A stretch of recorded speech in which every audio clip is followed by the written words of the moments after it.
Welcome to doctor மைக்லீஸ் music therapy channel. இன்றைய பதிவிலையும் ஃபெட்டிக் அது என்னெல்லாம் இடையூறு விளைவிக்கும் அப்படின்ற தலைப்பில் சில செய்திகளை நம்ம பகிர்ந்துக்கலாம். முதல்ல சோர்வு என்பது இடையூறுகளை மட்டும்தான் விளைவிக்கும்னு சொல்ல முடியாது. வேலையோட தரத்தை குறைச்சிடும். குவான்டிட்டி ஆஃப் ஒர்க்கு ஒரு முழு பலத்தோட போதுமான அளவுக்கு புத்துணர்ச்சியோடு இருக்கும் பொழுது ஒரு குவாண்டம் ஆஃப் ஒர்க் நம்ம செய்கிறோம் அப்படின்னு சொன்னால் அந்த ஃபெட்டிக் சோர்வு அடையும் பொழுது சில வேலைகளை நம்மளால் செய்ய முடியாது. சோர்வு அடையும் பொழுது சில சிறப்பான யோசனைகளை நம்மளால் செய்ய முடியாது.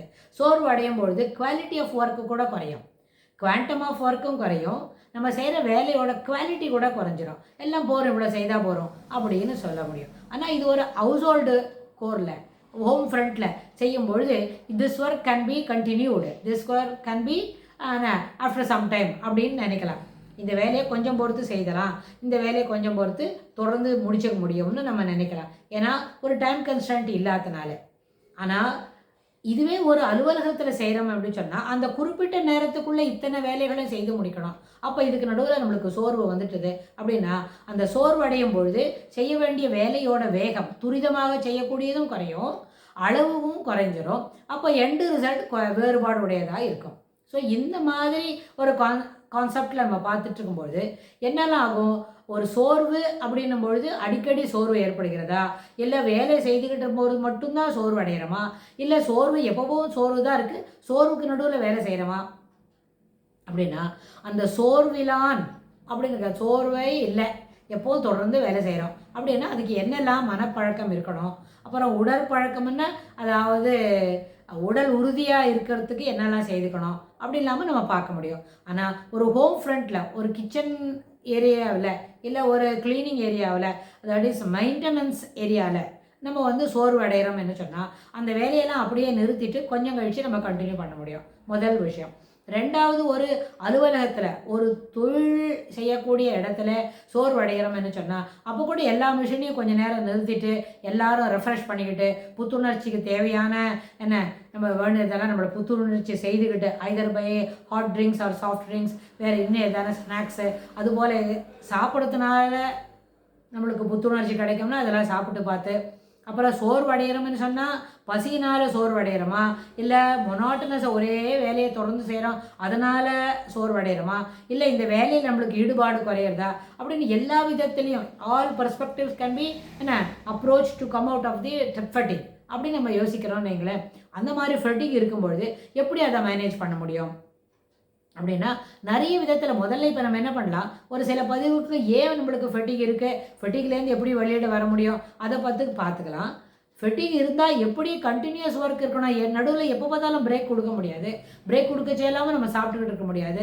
பிரேக் சாப்பிட்டுக்கிட்டோம்னா then I'll have to ease our self, அப்போ ஒரு பிரேக் கிடைக்கும். அப்போது ஒர்க்கோட கண்டினியூட்டி அந்த ஃப்ளோ ஆஃப் ஒர்க் இருக்கே அது கணிசமாக குறைஞ்சிரும். அப்படிலாம் நம்ம யோசிக்கிறோம். ஸோ அந்த அடிப்படையில் ஃபெட்டிக் என்ன சொன்னால் how to over come that, how to control this, how to continue the work with the ஃபெட்டிக் அப்படின்னு சொன்னால் அந்த கடைசி ஸ்டேட்மெண்ட்டுக்கு மாத்திரம் பெரிய கொஸ்டின் மார்க் இருக்கும். நம்மளுக்கு சோர்வு அடைஞ்சிருக்கும்னு சொல்லும்போது அந்த மெஷினோட வேகத்துக்கு தகுந்த மாதிரி நம்ம எப்படி வேலை செய்ய முடியும், குறைவு தான், சாத்தியக்கூறுகள் குறைவாகவே இருக்கும்.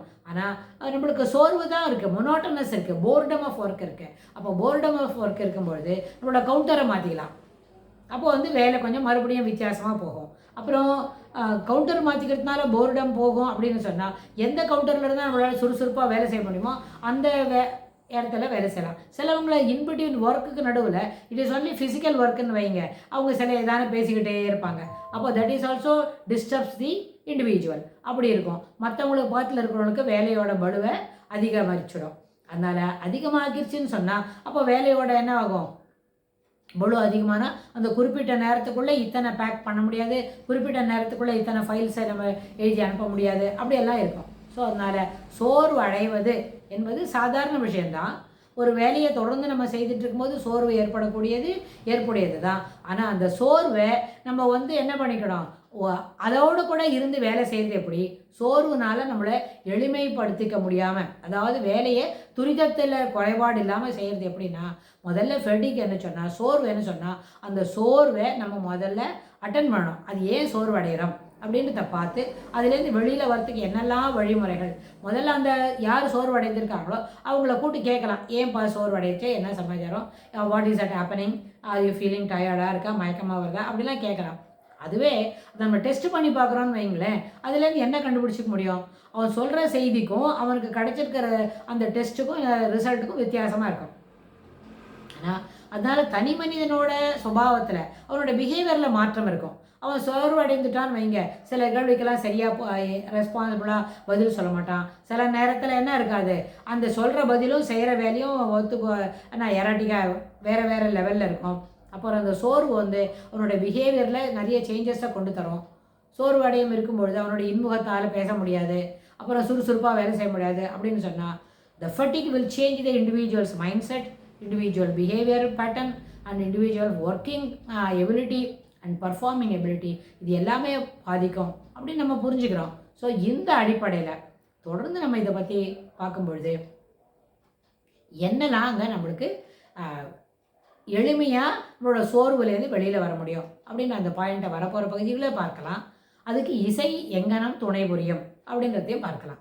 தேங்க்ஸ் ஃபார் வாட்சிங்.